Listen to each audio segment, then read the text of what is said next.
Halo teman-teman, kembali lagi di channel Prakerja Academy. Sekarang kita akan membahas masih terkait diksi.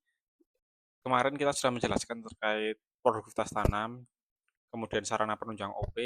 Sekarang kita beralih ke kondisi OP jaringan tersier ya teman-teman. Jadi nanti saya akan jelaskan secara mendetail bagaimana isiannya dan apa aja yang perlu kita tanyakan ke pihak Pemda ataupun dari kelompok-kelompok tani ataupun dari Dinas Pertanian. Mungkin itu kita langsung saja. Oh iya, sebelum kita lanjut jangan lupa subscribe teman-teman, gratis teman-teman subscribe. Sama jangan lupa like sama tulis di kolom komentar join untuk teman-teman join di grup WhatsApp kita udah ada beberapa orang yang sudah masuk. Amankan slot teman-teman terkait nanti epaksi kita bisa sharing. Nanti ada beberapa software di sana nanti kita sharing aja bahas pertanyaan dari teman-teman. Ada di link deskripsi teman-teman. Oke, tidak berlama-lama kita lanjut aja. Kita di H02 kondisi OP jaringan tersier. Ya. Nah, di sini kita tekan. Ini sudah saya jelaskan di sebelumnya. Ini sudah saya isi. Cuman kita edit saja. Caranya pun juga sama. Kalaupun sudah diisi ataupun belum, nanti juga caranya sama. Yang pertama, di sini ada bobolan atau pengambilan air liar di induk, di saluran induk ataupun saluran sekunder. Ada beberapa, ini bisa kita identifikasi itu dari kondisi salurannya. Kondisi saluran primer itu ketika kita telusur biasanya itu eh, ada yang menggunakan pipa-pipa tersendiri untuk mengambil air secara langsung. Padahal hal tersebut itu tidak diperkenankan oleh dari pihak Pemda. Sehingga eh, nanti jadi kondisinya kondisi air tidak prima atau tidak sesuai dengan perhitungan sesuai dengan Pemda seperti itu. Kemudian eh, ini sangat dibatasi sekali kalaupun nanti menemukan banyak. Ini sebenarnya banyak untuk beberapa irigasi pasti ada banyak yang terjadi bobolan ataupun dia oncoran-oncoran kecil menggunakan pipa ataupun nanti mengambil sendiri. Nah, di sini kita masukkan ke sedang karena di sini eh, hasil kita survei itu lebih dari 3 bobolan ataupun 3 pengambilan yang dibuat oleh petani langsung. Oke, kita lanjut. Nih, kemudian kita giliran pengambilan air. Pengambilan air pada waktu debit kecil. Nah, di sini biasanya kita bisa tanyakan ke kelompok tani ataupun P3A bagaimana di sana untuk pengaturan air. Karena ada di beberapa kabupaten itu mereka jor-joran menggunakan airnya. Sehingga sampai yang dihilir itu tidak kebagian air. Padahal seharusnya air itu bisa sampai ke hilir. Atau bisa jadi karena pintu-pintu sadap ataupun pintu bagi itu tidak ada pintunya. Mereka mengalir terus. Nah, itu salah satu penyebab juga buat identifikasi teman-teman ketika di lapangan menentukan klasifikasinya. Nah, seperti ini di bawah ini. Dia tidak merata, giliran baik jumlah maupun waktu, kemudian sedang, pembagian kurang merata, tidak sesuai dengan faktor K, serta giliran belum sesuai dengan ketentuan waktu dan besarnya air. Sehingga misal mau ditanamin padi, tetapi dia tidak ditutup untuk yang di atas, tidak ditutup untuk airnya, padahal dia sudah cukup penggunaan airnya. Maksudnya dari jenis tanaman dari padinya itu sudah mencukupi air dan seharusnya ditutup seperti itu. Di sini kita masukkan ke jelek karena tidak dibagi ataupun tidak ditutup salurannya. Kemudian pelaksanaan pembersihan saluran tersier. Nah, ini dilakukan rutin oleh para petani, biasanya dilakukan di sekitaran masing-masing. Nah, kadang yang lebih bagus lagi, mereka royongan tuh saluran tersier yang besar, yang cukup panjang, itu biasanya dibersihkan bersama-sama. Karena di sana adalah salah satu pusat pembagian air yang cukup banyak seperti itu. Nah, di sini kita bisa dari memberikan pertanyaan ataupun melakukan identifikasi di lapangan itu juga kita bisa melihatnya, teman-teman. Di sini kita masukkan ke jelek karena saluran tersiernya banyak ditumbuhi rumput liar seperti itu. Kemudian perlengkapan pendukung nih, ketersediaan. Peralatan pendukung seperti apa? Mungkin di sini yang lebih spesifik seperti cangkul, arit, mungkin itu peralatan sederhana ya. Jadinya untuk saluran tersier itu paling sederhana cangkul dan arit. Itu nanti bisa ditanyakan apakah memenuhi peralatannya. Menurut saya sih kebagian besar memenuhi ya. Di sini saya masukkan ke baik. Nah, kemudian kita save. Oke, itu untuk kondisi OP. Nah, kalau teman-teman ada kurang paham ataupun tidak sepaham dengan saya, kita bisa diskusi di kolom komentar ya teman-teman. Kita lanjut di organisasi personalia jaringan utama. Ini agak panjang teman-teman. Ini akan saya bagi beberapa lagi untuk videonya, karena untuk irigasi permukaan ini cukup harus detail dan jelas. Beda dengan irigasi rawa yang sifatnya mungkin 2 video kemarin cukup. Oke, kita ke organisasi personalia di jaringan utama. Kita edit di sini. Oke, sebelum kita lanjut, jangan lupa subscribe teman-teman. Bantu channel saya supaya berkembang dan subscribe gratis teman-teman. Jangan lupa like juga buat dukungan saya. Kemudian kita lanjut teman-teman. Yang pertama, data susunan organisasi dan tupoksi. Nah, kita baca atasnya juga ya, ranting pengamat UPTD. Nah, di sini ini ranting pengamat UPTD ini berarti pembagian di wilayah-wilayah. Ataupun semisal tidak ada UPTD, Pak, di sini tidak ada UPTD, bagaimana? Ya sudah, kita memberikan pertanyaan ke Pemda ataupun pemerintah provinsi maupun pusat maupun BBWS ataupun kabupaten, kita menanyakan terkait ini. Yang pertama, apakah ada datanya dan disusun, kemudian disahkan secara apa namanya pengisiannya apakah lengkap atau tidak. Nah, itu nanti apakah sudah di-ACC dengan kepala dinas, itu apakah sudah ada susunannya pembagiannya, apakah ini dia sebagai juru ataupun sebagai untuk analis seperti apa. Nah, itu juru, mantri, dan lain-lain seperti itu. Nah, itu apakah sudah dibagi untuk tugasnya. Nah, mungkin adakah bagan organisasinya seperti apa. Nah, itu nanti bisa diidentifikasi. Ditanyakan ke Pemda ya, ke Dinas PU, PUSDA. Kemudian kita lanjut ke rapat rutin. Rapat rutin itu dilaksanakan berapa kali, ya kan?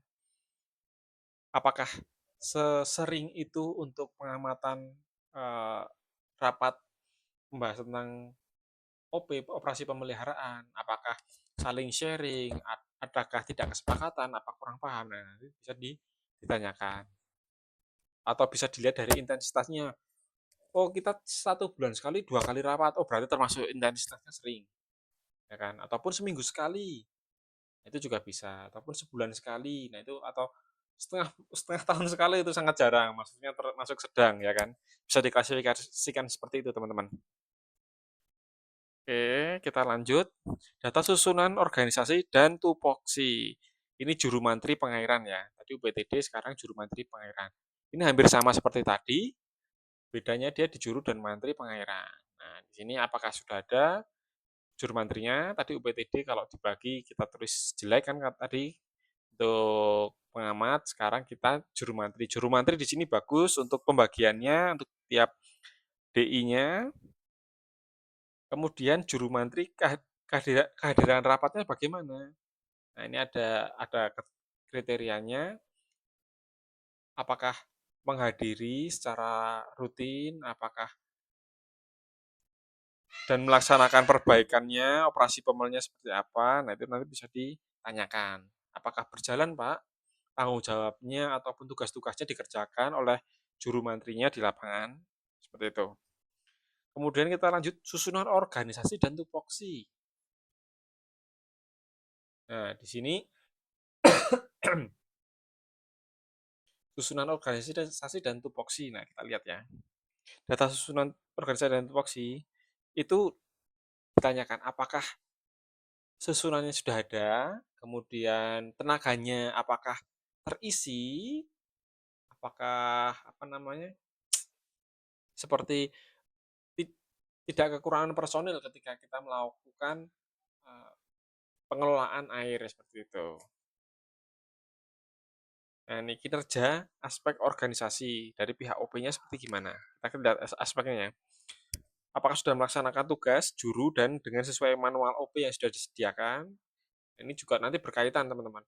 Apakah nanti pihak OPD memberikan materi, apakah memberikan pelatihan, kemudian memberikan penjelasan, pengarahan, seperti apa. Nah, itu nanti ada beberapa aspek yang harus eh, bisa kita tanyakan ke pihak pemdanya, seperti itu. Nanti tanyakan aja apakah memberikan materi dan lain-lain seperti itu. Kemudian jumlah personil, pengamat UPTD. Ini pengamat di UPTD ya, teman-teman. Kalau kalau menurut data yang saya ada itu kayak sepertinya untuk personil pengamat UPTD itu sedikit ya, teman-teman. Banyak teman-teman banyak rekan-rekan yang di UPTD itu sudah mulai pensiun karena tidak ada regenerasi, masih OP pun juga masih OP pun yang masih harian ya, pekerjaan harian jadinya belum yang statusnya PNS ataupun yang bekerja tetap di sana itu ada regenerasinya. Mungkin ada tetapi masih non PNS seperti itu. Ini kemudian personil juru mantri apakah terpenuhi juga? Nanti bisa diklasifikasikan seperti ini, teman-teman. Jadi dari ada 20 kewenangan misalnya ataupun ada 100 kewenangan DI. Kemudian nanti ada 20 DI besar. Nah, di situ apakah terpenuhi untuk personil jurunya? Masing-masing juru megang misal 3 DI, berarti harus paling tidak ada 7 juru ataupun mantri. Nah, seperti itu. Nanti mungkin teman-teman bisa melakukan identifikasinya seperti itu. Jadi dibutuhkannya berapa? 7. Oh, berarti 7. Sekarang ada berapa, Pak? Sekarang cuma ada 5. Oh, berarti kita bisa masukkan ke baik. Nanti bisa saling backup pekerjaannya. Nanti bisa lagi dikejar lagi identifikasinya. 5 itu keteteran nggak, Pak? Ataupun ketertinggalan nggak untuk pengelolaannya. Nah, seperti itu bisa dikejar lagi, teman-teman. Misal, oh, ternyata mencukupi, kita bisa masukkan ke baik sekali karena ternyata lot pekerjaannya tidak terlalu banyak. Seperti itu, teman-teman. Kemudian personil PPA atau POB. Nah, ini apakah memenuhi juga dari pengamat airnya ini apakah memenuhi personilnya? Nah, itu nanti disesuaikan. Seperti tadi, terkait kebutuhannya berapa, sekarang ada berapa, nah itu bisa apa namanya, diukur lah ya, teman-teman. Kemudian nih, pengamat staf, pengamat UPTD, juru mantri yang berstatus pegawai PNS.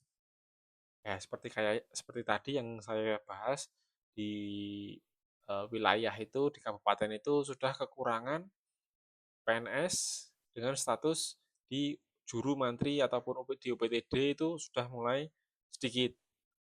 Adapun pengangkatan mungkin D3, ada beberapa D3 ya mungkin ya. Nah, itu di situ bisa teman-teman itu melakukan identifikasi di situ. Kalaupun tidak mencukupi, sudah mulai sedikit, bisa masukkan ke jelek juga bisa. Dari misal tadinya di sini ada 15. Nah, sekarang tinggal 5, oh berarti tinggal seperlimanya kan, berarti tidak terlalu banyak dan sedikit, informasi itu hanya sedikit, kita masukkan ke jelek, seperti itu.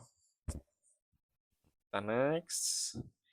Nih, PPP APUB juga berstatus PNS apa tidak. Pelaksanaan TUSI, tugas dan tupoksi, apakah sudah sesuai atau belum. Nah, ini bisa kita tanyakan apakah berjalan dengan apa yang kita tugaskan, lokasinya dia dikerjakan, apakah ketika terjadi kerusakan, apakah pergerakannya cepat atau saling bantu gotong royong. Nah, itu nanti kan berarti sudah terlihat tuh kalau ketika gotong royong kan sudah mulai keteteran tiap lokasinya. Kemudian pemahaman terhadap OP. Nah, di sini itu bisa antara lain adalah pelatihan ataupun pekerjaan epaksi ini salah satunya sebenarnya untuk survei itu adalah OP untuk menginput bukan menginput ya, melakukan survei dan mengetahui saluran. Sedangkan banyak dari kita itu kebanyakan malah yang mengambil data adalah yang S1 sarjana mungkin ya. Nah, adapun ada beberapa yang OP sedikit bisa menggunakan ataupun mungkin OP yang mudah mungkin lebih fleksibel untuk menggunakannya aplikasinya, tetapi tidak untuk melakukan editing. Editing, adapun juga ada yang bisa, adapun juga yang dikerjakan oleh tim teknis di dalam kantor, seperti itu. Dan nanti ada pengisiannya, pengisian form data, apakah sudah bisa sesuai melakukan pengisian data, apakah datanya valid atau tidak. Nah, itu nanti di bisa dinilai sendiri, teman-teman. Jadinya nanti ditanyakan kepada pihak Pemdanya, apakah eh, diberikan form juga di sana ketika di lapangan melakukan survei. Nah, itu apakah juga teman-teman diantar sama OP-nya, apakah mereka mengetahui lokasi-lokasinya, lokasi irigasi dan lain-lain. Berarti kalau mereka tidak tahu sama sekali, masuknya bisa ke jelek kan. Kita masukkan generate ke jelek kan juga sangat wajar gitu loh, karena mereka juga tidak tahu, yang pertama tidak tahu lokasi, berarti tidak pernah dilakukan pembersihan ataupun eh, perbaikannya hanya buy on case, tidak diajarkan oleh dari PU-nya, PU SDA-nya. Seperti itu, teman-teman. Kita masukkan ke sedang, latihan rapat rutin. Nah, ini apakah OP itu diberikan pelatihan ataupun rapat seperti apa, rutinannya seperti apa. Nah, itu nanti bisa di apa ya namanya? Bisa ditanyakan seperti itu, teman-teman. Ini sama pelaksanaan TUSI, tetapi ini tentang juru mantri. Kita lanjut aja. Ini juga juru mantri pengairan terkait pengisian data dan pelaporan hampir sama, tetapi nanti substansinya beda-beda ya. Kemudian pelatihan pembinaan rutin dan pelaksanaan TUSI sama PPA PUB, pelatihan dan pembinaan rutin. Hampir sama, teman-teman, pertanyaannya. Hanya diulang-ulang saja, tetapi beda di uh, jabatan dan tupoksinya. Nanti bisa disesuaikan aja bagaimana dari tanggapan dari pihak PUSDA-nya, apakah mereka melakukannya terhadap OP mereka, dan yang terutama itu rekan-rekan OP seperti apa pengelolaannya. Nah, itu nanti bisa kelihatan jelas, teman-teman. Ataupun teman-teman bisa menanyakan kapan terakhir dilakukan pelatihan. Nah, itu mungkin bisa bisa dinilai di sana juga kelihatan kan. Terus nanti teman-teman bisa tanyakan juga apakah ada formnya, mereka bisa mengisi. Nah, itu sudah kelihatan. Ataupun ada minta Excel-nya, Pak, minta Excel terkait jadwal pelatihan OP ataupun materi OP. Nah, itu nanti bisa ditanyakan aja. Kalau misal mereka punya datanya, berarti kemungkinan itu baik ataupun baik sekali. Tetapi kalau tidak bisa menjawab dan hanya sebatas perkataan aja, berarti kita identifikasi lagi eh, apakah ada. Nah, itu nanti bisa dimasukkan ke jelek ataupun ke sedang, seperti itu. Dan kita save. Oke ya. Kita lanjut ke organisasi personel yang saluran tersier. Sebelum kita lanjut, mungkin di video selanjutnya, teman-teman. Sampai jumpa di video selanjutnya.